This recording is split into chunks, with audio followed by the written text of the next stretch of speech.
Lisa, how are you? I hope you're not too busy. Can I go and borrow it today as we promised? Hi, Susie. What are you talking about?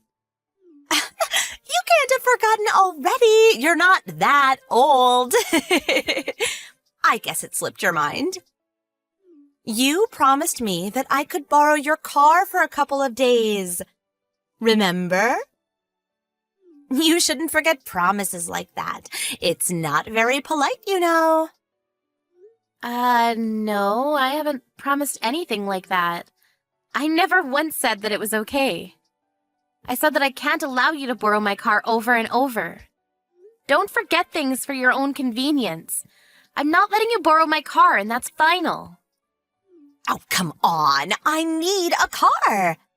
We're planning on leaving tomorrow. I've already paid for the camping site, so we can't delay our trip.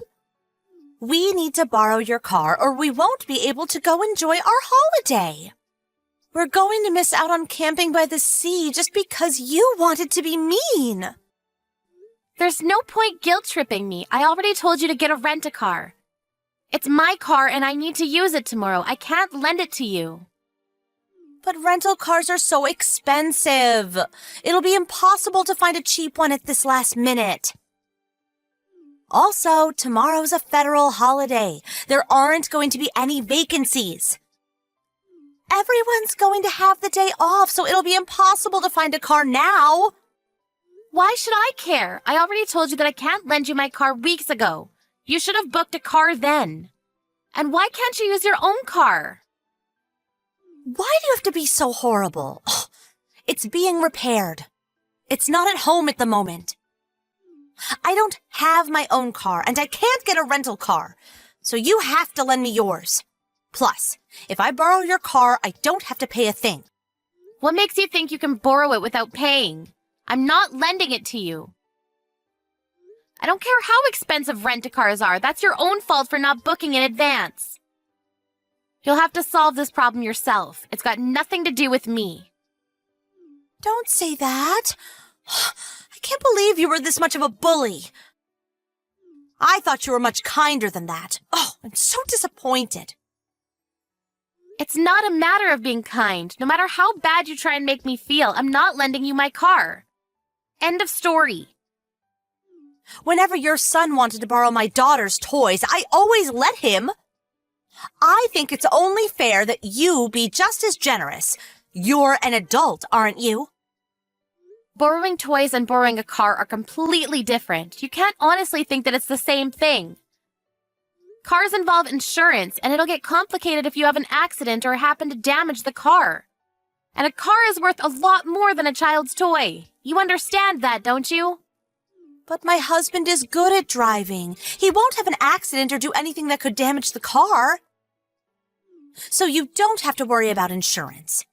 We've got road service, so if we get a flat tire or run out of gas or something, we'll be able to sort it out. Whether your husband is good at driving or not, you could still get caught up in an accident. I'm talking about if someone is injured. I can't let you borrow my car. That would be too irresponsible. Find a rent-a-car. Oh, please. It's just for a few days. You can't be that selfish. Why can't you be a bit more understanding? That's what I want to say. If you think I'm being selfish, then so be it. Anyway, I've got to get back to work. I have a meeting, and I don't have time to be discussing this with you. I'm not going to be able to respond to your messages, so there's no point in messaging me.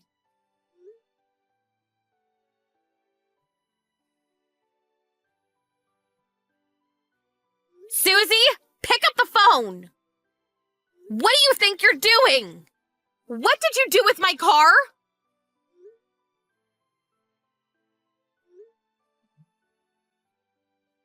There's no point pretending that your phone is off. I know that it was you who took my car.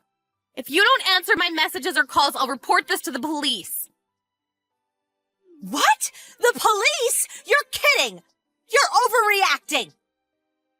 Why were you ignoring my messages? What have you done with my car? I can't believe you'd take it without my permission. What is wrong with you? I told you that I didn't want to lend it to you. You're so rude! I didn't take it without permission? Your husband was the one that gave me your car keys. That's because you lied and told him that I promised to lend it to you. Even though I told you several times that I didn't want to, you went against my wishes. My husband was naive to believe you, but that's because neither of us knew up until now that you were this untrustworthy. It looks like he tried to call me, but like I told you, I was in a meeting. You took advantage of that and coerced my husband. Anyway, I want you to return my car. We need it tomorrow. If you return it right now, I won't involve the police. Please don't call the police. I haven't done anything wrong. Your husband gave us the keys, so that means he gave us permission to borrow it. Why are you being so mean? You should just accept his decision. It's not his decision to make. The car is mine. It's not his property, so no matter what he said, my word is final. Plus, he only gave you the keys because you convinced him that I had said yes, but had forgotten to mention it to him. It's not his car? Well, I didn't know that, but he's still the one that gave us the keys. It's such a big car. It must come in really handy for all sorts of occasions. It's perfect for carrying our camping equipment. Just hurry up and bring it back. But we've already finished loading it with all of our stuff. It's a plan to take everything out again, so we'll return it after we've come back from our trip.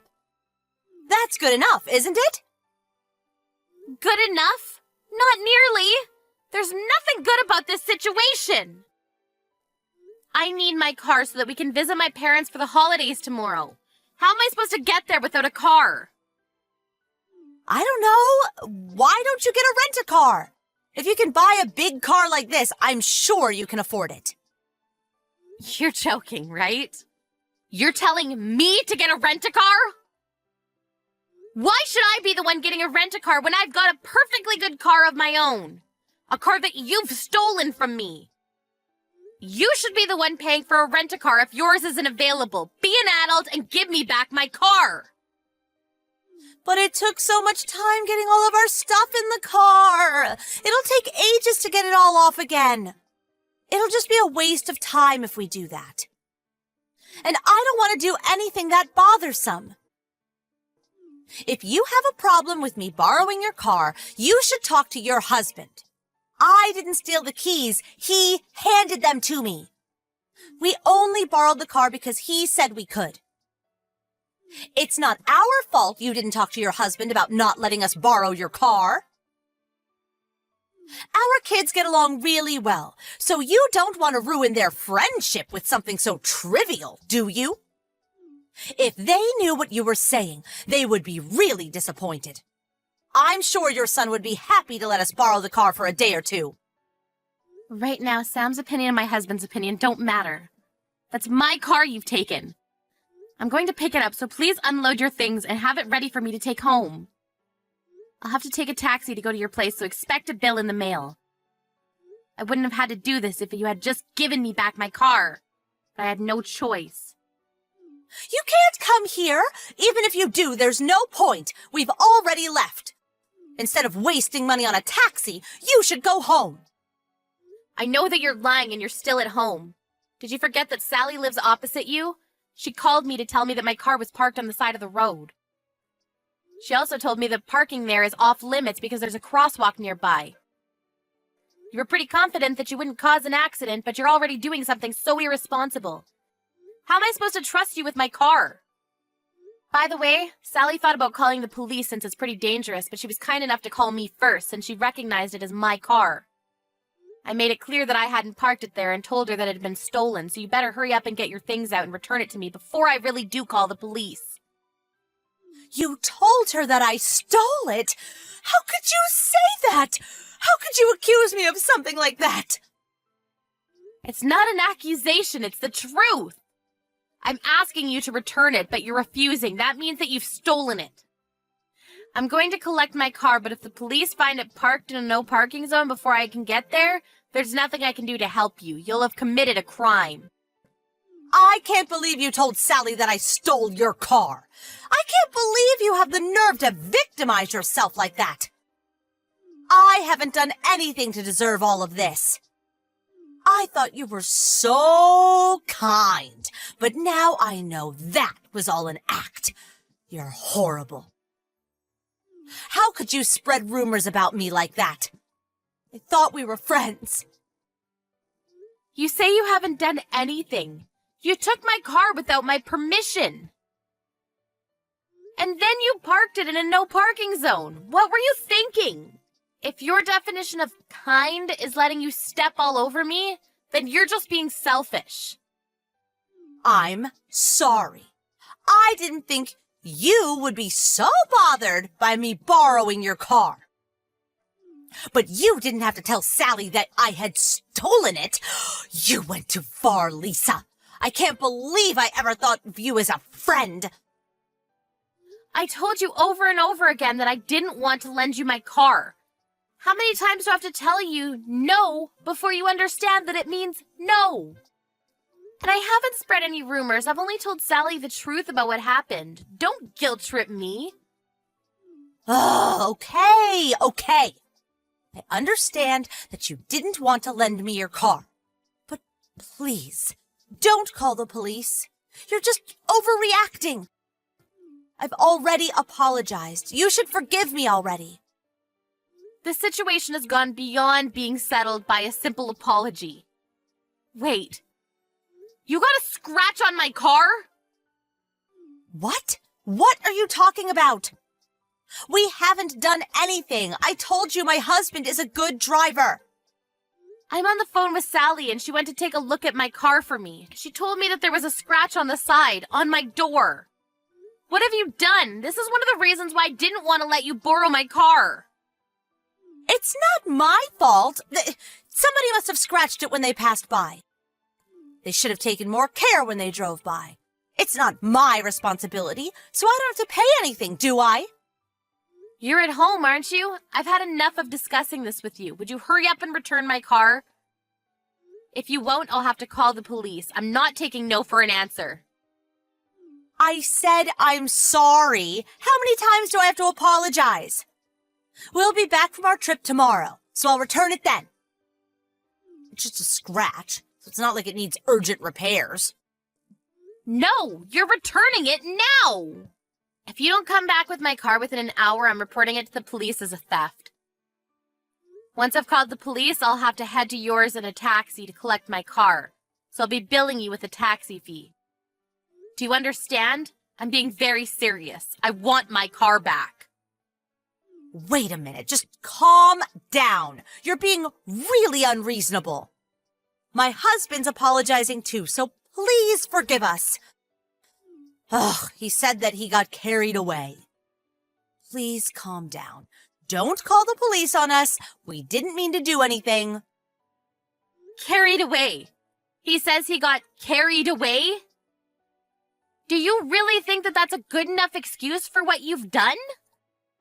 You stole and got a scratch on my brand new car after I told you repeatedly that I didn't want to let you borrow it. Your husband knew that I hadn't given you permission, but he still cooperated with you. I can't believe either of you. You really must be perfect for each other if you can be so accepting of your partner's crimes. May is apologizing too, so would you please forgive us? We'll babysit Sam whenever you want. You must be really busy with work, so dealing with the police will take up a lot of time, don't you think? Let's just forget about this. Why are you bringing May into this? She's your daughter, but the only ones that are to blame are you and your husband. Why should she be apologizing with you? May has no reason to feel bad for any of this. I thought that you were still kind enough to forgive us if May apologized with us. Oh, I'm sorry, I wasn't thinking. I've already called the police. What? You're joking. I'm heading over, so have my car ready for me to take home. I want everything you've loaded into it removed. If it's still got stuff in it when I arrive, I'll take it home anyway and have everything given to charity. I suggest you work very quickly. You haven't actually called the police, have you? You're just playing with me, right? Sally was kind enough to stay with the car, so it hasn't been towed, but if she hadn't been standing by the car, you might have been left with a ticket. Yeah, but it's not that big a deal. I thought it would be okay if we left for just one night. I didn't think there would be any problem. Are you already on your way? It would be a waste to pay for a taxi. I'll have my husband take your car back to you, so you don't have to come. You don't have to call the police either. I'm already on my way. I can't trust anything you say anymore. And God forbid, I don't want things made worse by your husband having an accident on the way to my place. I'll need to have someone take a look at the scratch on the side, so I'll be taking my car straight into the local repair shop myself. All right, if you say so. We'll pay a little bit for the repairs. So can you forgive us? Please don't call the police on us. You'll just be making a big deal out of a really small issue. Please. My mother-in-law lives in the neighborhood, and if she hears about this, she'll be furious. She already hates me so much. If she finds out the police were involved, she'll never forgive me. Susie, that's your own problem, not mine. If you didn't want the police involved, you should have returned my car when I first asked you to, not after the millionth time. Anyway, I'm curious. Why didn't you park my car in your apartment's parking space? It should be open if your car is being repaired, right? Huh? You have a parking space reserved for your apartment, which you usually use for your car, if I remember correctly.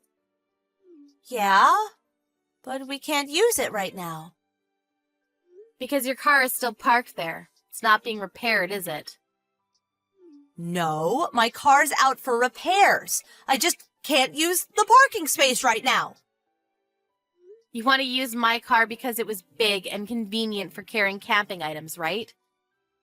Your car wasn't big enough, so you decided to use mine. You lied to me about that too, didn't you?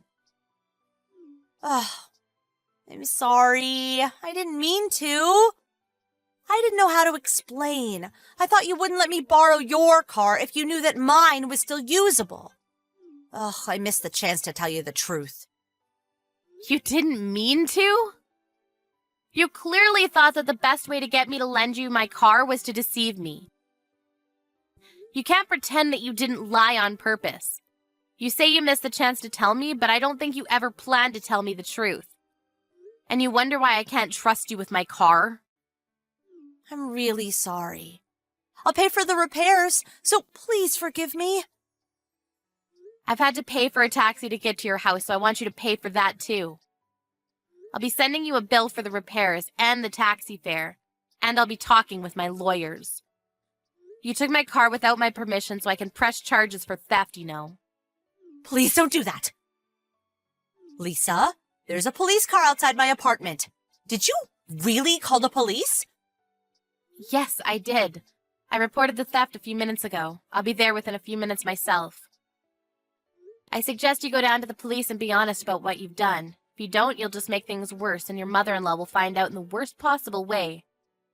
You don't want to make a fuss in front of all your neighbors, do you? How ironic. If you had just accepted that I didn't want to lend you my car and booked a rent-a-car, you might have saved a few more dollars, and you would have been able to avoid such an embarrassing situation.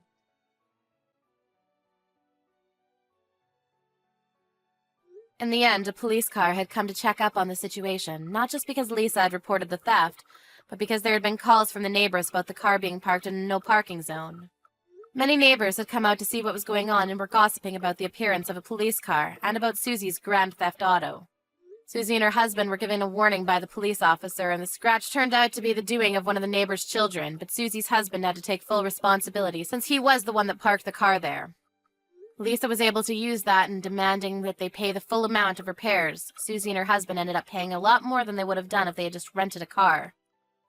Of course, Susie and her family couldn't go on holiday, and her mother-in-law found out about what they had done. She was lectured and lost all her trust. On top of that, none of Susie's friends would hang out with her after they had heard what she had done. She had to pay a lot more than she expected financially and socially, and so it looks like she should have just booked a rent-a-car.